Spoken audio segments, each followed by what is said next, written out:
ഈ ഒരു സെഷനിൽ നമ്മൾ പഠിക്കാൻ പോകുന്നത് ഫംഗ്ഷനെ പറ്റിയാണ്. ഫംഗ്ഷൻ എന്ന് പറഞ്ഞു കഴിഞ്ഞാൽ പീസ് ഓഫ് കോഡാണ്. അപ്പോൾ ഈ കോഡ് എക്സിക്യൂട്ട് ചെയ്യുമ്പോൾ നമുക്ക് എന്തെങ്കിലും ഒരു കാര്യം അച്ചീവ് ചെയ്യാനായിട്ട് സാധിക്കും. ഈ ഇൻസ്ട്രക്ഷൻസിലേക്ക് നമുക്ക് ഇൻപുട്ടുകൾ നൽകാൻ സാധിക്കും. ഈ ഗ്രൂപ്പ് ചെയ്ത ഈ ഒരു കുറേയധികം കോഡിനെ അല്ലെങ്കിൽ ഇൻസ്ട്രക്ഷൻസിനെ നമുക്ക് ഒരു നെയിം നൽകാൻ സാധിക്കും. ആ നെയിം ഉപയോഗിച്ച് നമുക്ക് ഇതിനെ എവിടെ വേണമെങ്കിലും ആക്സസ് ചെയ്യാനായിട്ട് കഴിയും. അപ്പോൾ നമുക്ക് ഫംഗ്ഷൻ ക്രിയേറ്റ് ചെയ്യാൻ വളരെ ഈസിയാണ് PHPയിൽ. ഉദാഹരണം പറയുകയാണെങ്കിൽ ഫംഗ്ഷൻ എന്ന് പറയുന്ന ഒരു കീവേഡാണ് അതിന് യൂസ് ചെയ്യുന്നത്. ഈ ഇതിൽ ഞാൻ ഇനി നൽകേണ്ടത് ഫംഗ്ഷൻ്റെ പേരാണ്. സേ ഹലോ എന്ന് പറയുന്ന ഒരു ഫംഗ്ഷനാണ് ഞാനിവിടെ നൽകിയിരിക്കുന്നത്. ഇത് ഫംഗ്ഷൻ ആണെന്ന് കാണിക്കാനാണ് പാരന്തസിസ് ഓപ്പൺ ചെയ്ത് ക്ലോസ് ചെയ്തത്. ഈ ഫംഗ്ഷൻ്റെ തുടക്കം കാണിക്കാനാണ് ഈ ഓപ്പൺ കേളി ബ്രേസ് നൽകുന്നത്. അതിൻ്റെ അവസാനം, അതായത് ഫംഗ്ഷൻ തീർന്നു എന്ന് കാണിക്കാൻ, എൻ്റെ ഫംഗ്ഷൻ്റെ ഡെഫിനേഷൻ തീർന്നു എന്ന് കാണിക്കാനാണ് ഈ ക്ലോസിംഗ് ബ്രേസ് നൽകുന്നത്.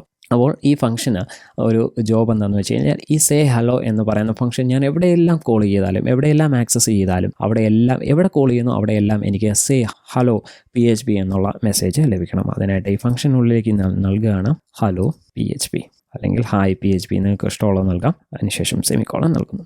ഓക്കെ, അപ്പോൾ ഈ ഫംഗ്ഷൻ ഞാൻ ഇവിടെ കോൾ ചെയ്യുകയാണ് സേ ഹലോ. അതല്ലെങ്കിൽ ഇവിടെ എക്കോ സ്റ്റേറ്റ്മെൻറ്റിൻ്റെ ആവശ്യമില്ല. ഞാൻ ജസ്റ്റ് സേ ഹലോ എന്ന് നൽകുന്നു, സെമിക്കോളൻ നൽകുന്നു, സേവ് ചെയ്യുന്നു. നമുക്ക് റീലോഡ് ചെയ്യാം. നമുക്കിവിടെ കാണാൻ സാധിക്കും ഹലോ PHP എന്ന് പറയുന്ന ഈ ഒരു സ്റ്റേറ്റ്മെൻറ്റ് എക്സിക്യൂട്ട് ചെയ്തിരിക്കുകയാണ്. ഇത് എത്ര തവണ വേണമെങ്കിലും എനിക്ക് വിളിക്കാനായിട്ട് കഴിയും. സേവ് ചെയ്യുന്നു. ദെൻ നമുക്ക് റീലോഡ് ചെയ്യാം. ഇവിടെ തുടരെ ഔട്ട്പുട്ട് വന്നിരിക്കുകയാണ്. ഇവിടെ ഒരു ലൈൻ ബ്രേക്ക് നൽകാം. അതിനെ ഡോട്ട് നൽകുന്നു. അതിനുശേഷം ഞാനൊരു കോഡ്സിൽ BR എന്ന് പറഞ്ഞ ടാഗ് നൽകുന്നു. ബ്രേക്ക് എന്നുള്ള ടാഗാണ്, അത് HTML ടാഗാണ്. അത് നൽകുന്നു, സേവ് ചെയ്യുന്നു, റീലോഡ് ചെയ്യുന്നു. അപ്പോൾ നമുക്കിവിടെ കാണാൻ സാധിക്കും ഹലോ PHP എന്ന് പറഞ്ഞാൽ 4 തവണയാണ് വന്നിരിക്കുന്നത്. എനിക്ക് എവിടെ വേണമെങ്കിലും ഇതിനെ യൂസ് ചെയ്യാനായിട്ട് സാധിക്കും. ഓക്കെ, ഇനി എനിക്ക് മറ്റൊരു കേസ് ഞാൻ പറയുകയാണ്. എനിക്ക് ഈ ഫംഗ്ഷനുള്ളിലേക്ക് എൻ്റെ പേരും കൂടെ ഹലോ നിക്കിൻ അല്ലെങ്കിൽ ഹലോ നിങ്ങളുടെ പേര് അങ്ങോട്ട് ഡിസ്പ്ലേ ചെയ്യണമെന്ന് വിചാരിക്കാം. എനിക്കിവിടെ നൽകാൻ സാധിക്കും. ഇവിടെ ഡയറക്റ്റ് ആയിട്ട് വന്നിട്ട് ഹലോ നിക്കിൻ എന്ന് നൽകി സേവ് ചെയ്തു. ആൻഡ് ദെൻ റീലോഡ് ചെയ്യുന്നു. ഓക്കെ, അവിടെ ഈസി ആയിട്ട് ഇത് വന്നു. അതായത് എൻ്റെ പല ഫ്രണ്ട്സ് ഉണ്ട്, അവർക്കെല്ലാം ഹായ് നൽകണം. അപ്പോൾ ഓരോ തവണ വന്ന് ഇവിടെ എഡിറ്റ് ചെയ്യുക എന്ന് പറയുന്നത് ഇമ്പോസിബിൾ ആയിട്ടുള്ള കാര്യമാണ്. അവിടെയാണ് ഫംഗ്ഷൻ വിത്ത് പാരാമീറ്റർ എന്ന് പറയുന്ന കൺസെപ്റ്റ് വരുന്നത്. അതെങ്ങനെ ചെയ്യാമെന്ന് നോക്കാം. അതായത് ഇതിലേക്ക് ഞാനൊരു വേരിയബിളിനെ നൽകണം. നെയിം എന്ന് പറയുന്ന ഒരു വേരിയബിളിനെ അതിലേക്ക് പാസ് ചെയ്തു. Okay, name. അപ്പോൾ ഈ ഫംഗ്ഷന് എന്താണ്, ഇവിടെ ഒരു പാരാമീറ്റർ വന്നിരിക്കുകയാണ്. ഈ പാരാമീറ്ററിനുള്ളിലേക്ക് പാസ് ചെയ്യുന്ന എന്തിനേയും അവർക്ക് ഇതിലേക്ക് എന്ത് പാസ് ചെയ്താലും അവർക്ക് ഹലോ മെസ്സേജുമായിട്ട് ജോയിൻ ചെയ്ത് കാണിക്കും. അതായത് ഉദാഹരണം പറയുകയാണെങ്കിൽ ഈ നെയിം, ഈ സേ ഹലോ എന്ന് പറയുന്ന ഈ ഫംഗ്ഷനുള്ളിലേക്ക് ഈ പാരാമീറ്ററായിട്ട് ഞാൻ മറ്റൊരാളുടെ പേര് നൽകുകയാണെങ്കിൽ അയാൾക്ക് ഹലോ എന്നുള്ള മെസ്സേജ് ഡിസ്പ്ലേ ചെയ്യണം. ഹലോ ഇന്നയാളുടെ പേര് എന്ന് പറഞ്ഞ് ഡിസ്പ്ലേ ചെയ്യണം. അപ്പോൾ നമുക്കിവിടെ ഒരു ചേഞ്ചസ് വരുത്താനുണ്ട്. അതായത് ഇവിടെ ഹലോ എന്ന് പറഞ്ഞിട്ട് $നെയിമിനെ കൊണ്ടുവരുന്നു. അപ്പോൾ ഈ സ്ട്രിങ്ങിനുള്ളിലേക്കാണ്, സ്ട്രിങ് എന്ന് പറഞ്ഞാൽ എന്താണെന്ന് ഞാൻ പറഞ്ഞില്ല. അപ്പോൾ സ്ട്രിങ് എന്ന് പറഞ്ഞു കഴിഞ്ഞാൽ ഡബിൾ കോഡ്സിനുള്ളിൽ അല്ലെങ്കിൽ സിംഗിൾ കോഡ്സിനുള്ളിൽ കളക്ഷൻ ഓഫ് ക്യാരക്ടേഴ്സ് വരികയാണെങ്കിൽ അതിനെ സ്ട്രിങ് എന്നാണ് പറയുക. അപ്പോൾ ഈ ഒരു കേസിൽ എന്താണ് സ്ട്രിങ്? ഡബിൾ കോഡ്സ് ഉണ്ട്, അതിനുള്ളിലേക്ക് ക്യാരക്ടേഴ്സ് ഉണ്ട്. അപ്പോൾ അതിനെ നമുക്ക് സ്ട്രിങ് എന്നാണ് പറയുക. കളക്ഷൻ ഓഫ് ക്യാരക്ടേഴ്സ് ആണ്. ഓക്കെ, അപ്പോൾ ഇവിടെ ഞാനവിടെ ഹലോ വന്നു, അതിനുശേഷം നെയിം എന്ന് നൽകിയിട്ടുണ്ട്. അപ്പോൾ ഇതിലേക്ക് എന്ത് പാസ് ചെയ്താലും ഇത് ഓട്ടോമാറ്റിക്കായിട്ട് വരും. പക്ഷേ നമുക്ക് ഇവിടെ എല്ലാം എററാണ് വന്നിരിക്കുന്നത്. കാരണം എന്താണ്, ഈ ഒരു ഫംഗ്ഷന് ആർഗ്യുമെൻറ്റ് വേണം. അതായത് ഇതിലേക്ക് വാല്യൂ പാസ് ചെയ്യണമെന്നാണ് പറയുന്നത്. അപ്പോൾ അതിലേക്ക് സ്ട്രിങ് ആണ് ഞാൻ പാസ് ചെയ്യാൻ പോകുന്നത്. അതുകൊണ്ട് ഞാൻ എന്ത് ചെയ്തു, ഹരി എന്ന് നൽകി.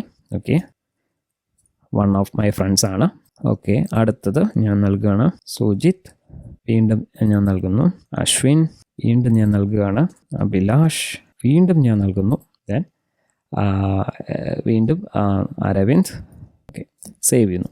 ഇനി ഞാൻ അത് റീലോഡ് ചെയ്യുകയാണ്. അപ്പോൾ നമുക്കിവിടെ കാണാൻ സാധിക്കും hello Hari, hello Sujith, hello Ashwin, Abhilash, hello Aravind എന്ന് പറഞ്ഞ് വന്നിരിക്കുകയാണ്. വളരെ ഈസി ആയിട്ട് നിങ്ങൾക്ക് ഫംഗ്ഷൻ ഇപ്പോൾ മനസ്സിലായെന്ന് ഞാൻ വിചാരിക്കുന്നു. നമുക്കൊരു കാൽക്കുലേഷൻ പെർഫോം ചെയ്യാൻ പറ്റുന്ന രീതിയിലൊരു ഫംഗ്ഷൻ എഴുതാം.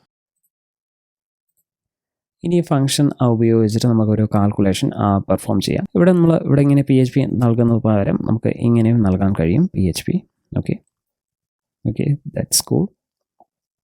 ഇതിൽ പുതിയൊരു ഫംഗ്ഷൻ ക്രിയേറ്റ് ചെയ്യണം. ഫംഗ്ഷൻ അതിന് ക്യൂബ് എന്നാണ് ഞാൻ നൽകുന്നത്.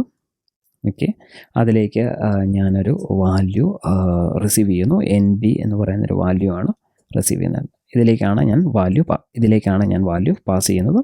ഓപ്പൺ ചെയ്യുന്നു, ഫംഗ്ഷൻ ഓപ്പൺ ചെയ്യുന്നു. ഇനി ഈ ഫംഗ്ഷനുള്ളിലാണ് എൻ്റെ കാൽക്കുലേഷൻ ഞാൻ പെർഫോം ചെയ്യുന്നത്. അതിനായിട്ട് ഞാൻ നൽകുന്ന കാൽക്കുലേഷൻ ഈക്വൽസ്, അപ്പോൾ ഇതിൽ മൾട്ടിപ്ലൈ ചെയ്യുന്നു. ഓക്കെ, അതായത് എൻ ബിനെ ഞാൻ മൾട്ടിപ്ലൈ ചെയ്യാം. ഇവിടെ ഞാൻ എൻ ബിനെ മൾട്ടിപ്ലൈ ചെയ്യണം. N B into dollar N B into N B. Okay, cool. Sorry, ഞാനിവിടെ ഡോളർ സൈൻ ഇടാൻ മറന്നുപോയി. Okay, cool.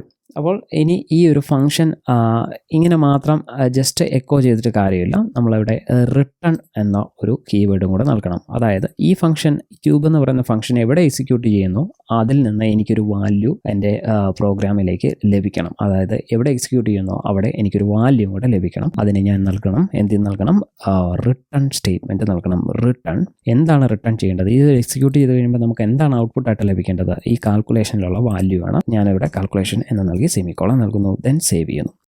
ഇനി ഞാൻ എന്ത് ചെയ്യുന്നു? ഞാൻ വന്നിട്ട് റേറ്റിംഗ് എന്ന് പറഞ്ഞ് നൽകുന്നു. ഈസ് ഈക്വൽ ടു 5 എന്ന് പറയുന്നൊരു വാല്യൂ നൽകുന്നു.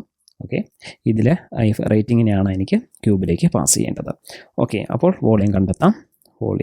Volume equals cube of rating. Okay, ഇനി എനിക്ക് വാല്യൂ എൻ്റെ ഒരു മെസ്സേജ് നൽകുന്നു അല്ലേ? ഇതിൻ്റെ ഔട്ട്പുട്ട് എനിക്ക് വേണം.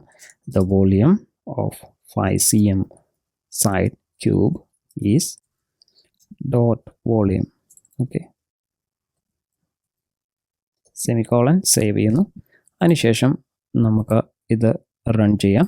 ഓക്കെ, നമുക്കിവിടെ കാണാൻ സാധിക്കും the volume of 5 cm side cube is 125 എന്ന ആൻസർ നമുക്ക് കാണാനായിട്ട് കഴിയും.